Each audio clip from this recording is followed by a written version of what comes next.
সবাইকে শুভেচ্ছা ও ভালোবাসা জানিয়ে আমি আফতাব হালদার আজ শুরু করছি দেশের খবর।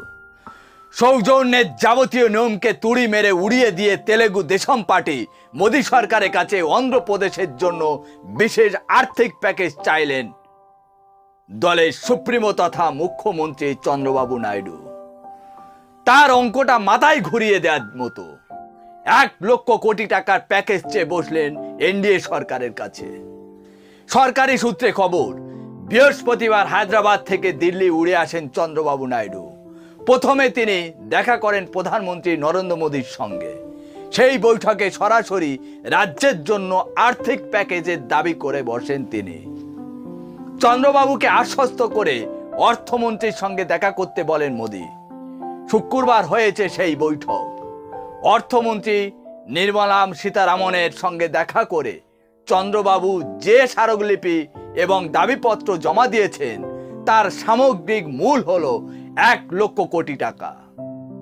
তার জেরে মাথায় বজ্রাঘাত ও অর্থমন্ত্রক এবং প্রধানমন্ত্রীর দপ্তরে। কারণ কোনো বিশেষ খাত বা বিপর্যয় ছাড়া বাজেটে কোনো একটা রাজ্যকে এভাবে এত টাকা দেয়া সম্ভব নয়। তার থেকে বড় বিপদ হলো চন্দ্রবাবু একা নন, সাথে নীতিশ কুমারের দল এমন একটি প্যাকেজ দাবি করে বসেছে। এবার দেখে নিন 2023 সালে কোন খাতে কত টাকা বাজেট হয়েছিল। 2023 শেষে পূর্ণাঙ্গ বাজেটে গোটা দেশের কৃষি উন্নয়ন এবং অনুদান মিলিয়ে কৃষক মন্ত্রকের জন্য বরাদ্দ করা হয়েছিল 1,25,000 কোটি টাকা। গ্রামীণ ভারতের সব থেকে গুরুত্বপূর্ণ কর্মসংস্থান 100 দিনের কাজের জন্য বরাদ্দ হয়েছিল 60,000 কোটি টাকা। প্রাথমিক থেকে উচ্চ শিক্ষা সামগ্রিক শিক্ষা খাতে দেয়া হয়েছিল 1,12,000 কোটি টাকা। স্বাস্থ্য খাতে 89,000 কোটি টাকা। আবার রাজস্ব আদায়ের যে অংশ কেন্দ্রের তরফ থেকে রাজ্যগুলিকে বন্টন করা হয়, এবার তা দেখে নিন কোন রাজ্য কত টাকা পেয়েছিল বিগত 2023-এ। বিগত 2023-এর শেষ বাজেটে উত্তরপ্রদেশ পেয়েছে 1,80,000 কোটি টাকা। মহারাষ্ট্র রাজস্থান পেয়েছে 60,000 কোটি টাকা।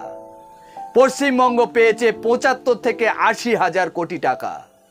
আসলে রাজস্বের টাকা রাজ্যগুলির মধ্যে ভাগ করে দেওয়ার জন্য আর্থিক কমিশনের একটি ফর্মুলা রয়েছে। আসলে এই টাকা দেয়া হয় যে রাজ্যে যত জনসংখ্যা আর সেই রাজ্য থেকে কেন্দ্র কত আদায় করেছে এই তার উপর নির্ভর করে রাজ্যের মধ্যে টাকা বন্টন করা হয়। কিন্তু জোট ধর্মকে সামনে রেখে এই নিয়মকে ছাপিয়ে যেতে চাইছেন চন্দ্রবাবু নাইডু। জানা যাচ্ছে যে অমরাবতীর রাজধানী নির্মাণ করার জন্য 50,000 কোটি টাকা চেয়েছেন চন্দ্রবাবু নাইডু। আর পোলাভরম শেষ প্রকল্পের জন্য 12,000 কোটি।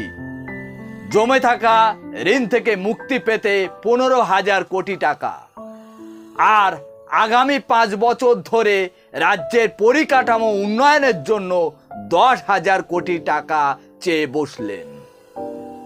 এখন প্রশ্ন হচ্ছে, একটি রাজ্যকে এই বিপুল অর্থ কিভাবে দেয়া সম্ভব?